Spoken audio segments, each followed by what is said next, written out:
Keputihan itu bukan haid, tapi keputihan itu hukumnya najis. Nah ini dia, perempuan banyak sekali yang skip pemahaman tentang ini. Jadi tidak memahami tentang keputihan. Jadi kalau sholat, padahal kan kita setiap hari perempuan itu mengalami keputihan itu ya. Hampir setiap perempuan keputihan. Karena normal memang perempuan mengeluarkan cairan pada masa suburnya apalagi.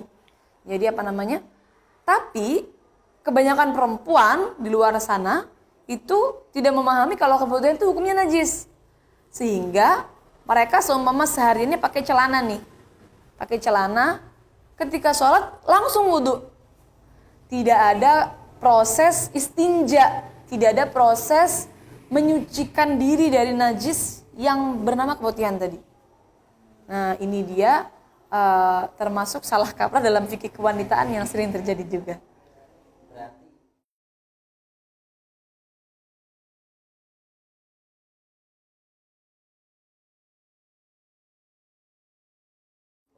Oh, kalau untuk di rumah aja ya,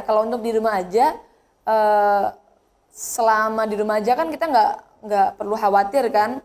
Jadi seumpama mau sholat ya berarti step-stepnya yang pertama adalah harus bersuci dulu, menghilangkan najisnya dulu atau istinja dulu, baru kemudian wudhu.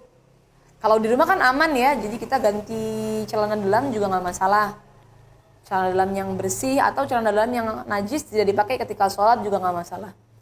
Tapi kalau sedang di perjalanan, karena kan agak ribet kalau di perjalanan ganti-ganti seperti itu, maka usahakan pakai semacam pembalut atau panty liner.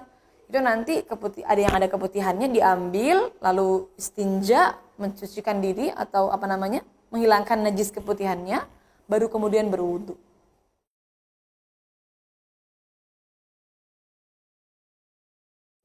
Kalau sebenarnya seperti ini, daimul hadas itu konsepnya adalah dia tidak punya waktu untuk melaksanakan sholat dan bersuci tanpa hadas.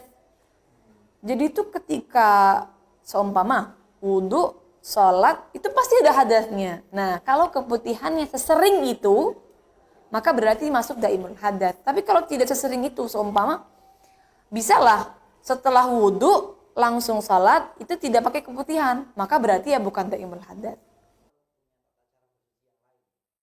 Jadi orang yang daimul hadas, kalau memang mengeluarkan cairan yang najis, itu cara baik itu darah ataupun keputihan, sama aja ini. Cara bersucinya itu ada beberapa stepnya, jadi tidak sama seperti orang yang normal nih. Kalau orang yang daimul hadas, yang pertama adalah membersihkan atau istinja. Setelah istinja, kemudian menyedikitkan najis yang keluar. Nah, menyedikitkan najis yang keluar ini bisa dengan dua cara. Yang pertama dengan menyumbat dengan semacam kapas ke daerah kewanitaan pada area yang tidak wajib dibasuh saat istinja. Jadi agak dalam memang. Kapas dibulat-bulat agak dimasukkan ke area yang tidak wajib dibasuh saat istinja. Lumayan dalam ini teman-teman. Biasanya kalau yang perawan agak takut, maka yang nanti seumpama perawan bisa ikut cara yang nomor 2. Nah, cara nomor 2 ini adalah dengan menggunakan pembalut dan celana dalam yang ketat. Harus ketat. Karena kalau tidak ketat tidak punya daya untuk menyedikitkan najis yang keluar. Nah, setelah menyumbat atau pakai pembalut tadi dengan celana dalam yang ketat, maka selanjutnya baru wudu. Nah, baru wudunya harus dengan mualah. Harus dengan mualah dan juga tentunya niat wudunya itu beda dengan yang lain.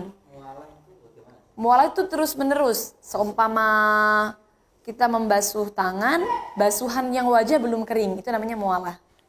Berarti kalau proses yang semestinya harus dilakukan gimana berarti? Oh iya, berarti sama aja kayak wudu biasa. Cuma kan dalam wudu biasa itu sebenarnya tidak disyaratkan harus mualah. Mualah itu kan sunnah. Terus penerus itu kan sunnah. Jadi seumpama orang itu wudu, setelah basuhan muka, kemudian dia tinggal nyapu-nyapu dulu. Lalu setelah nyapu-nyapu dia langsung basuh tangan, itu nggak masalah. Tapi kalau untuk orang-orang yang daimul hadas tidak boleh. Jadi harus continue. Nah, kebanyakan orang sekarang kan wudunya continue nih. Continue mualah. Nah, yang dilakukan oleh kebanyakan orang sekarang itu yang harus dilakukan oleh daimul hadas.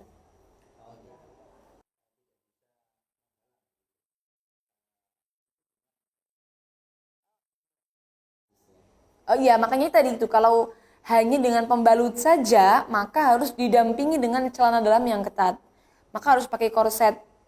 Kalau tidak pakai korset, celana dalam yang ketat tadi atau apa namanya, hanya pakai celana dalam yang seperti biasa, bahannya nyaman, itu tidak menyedikitkan najis yang keluar, hanya menampung saja. Maka kalau menurut Syafi'i ya ini tidak cukup untuk dipakai ketika bersuci dalam istihadhah.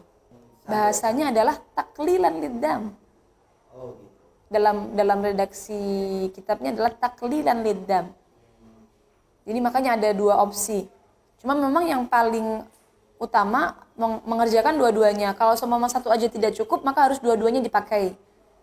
Jadi menyumbat dulu, lalu setelah menyumbat pakai pembalut tadi. Jadi harus dua-duanya. Seumpama hanya satu aja, seumpama dengan pembalut dan celana dalam yang ketat sudah bisa, taklilan liddam, maka cukup pakai itu.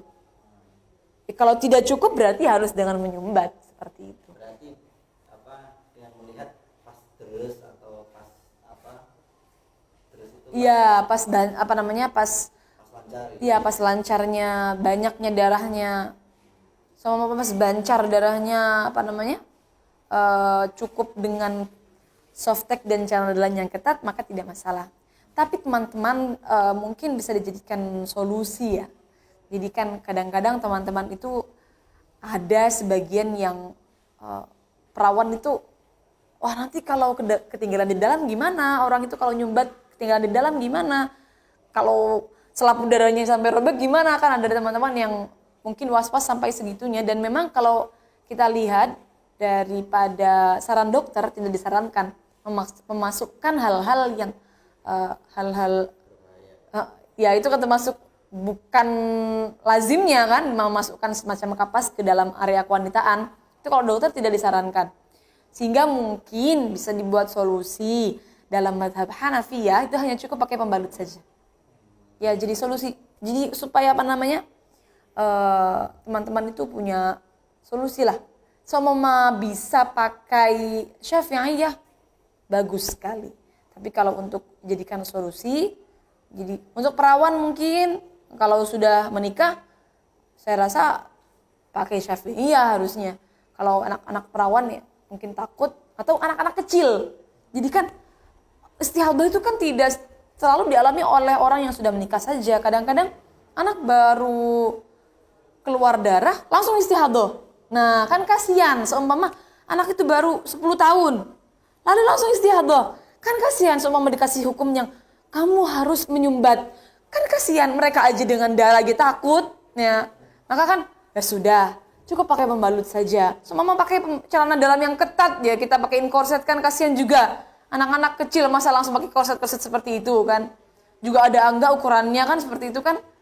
Nah maka kita perlulah tahu ada solusi dari mazhab Hanafiyah, boleh hanya menggunakan softtek saja. Jadi mengganti softtek saja yang bersih tentunya.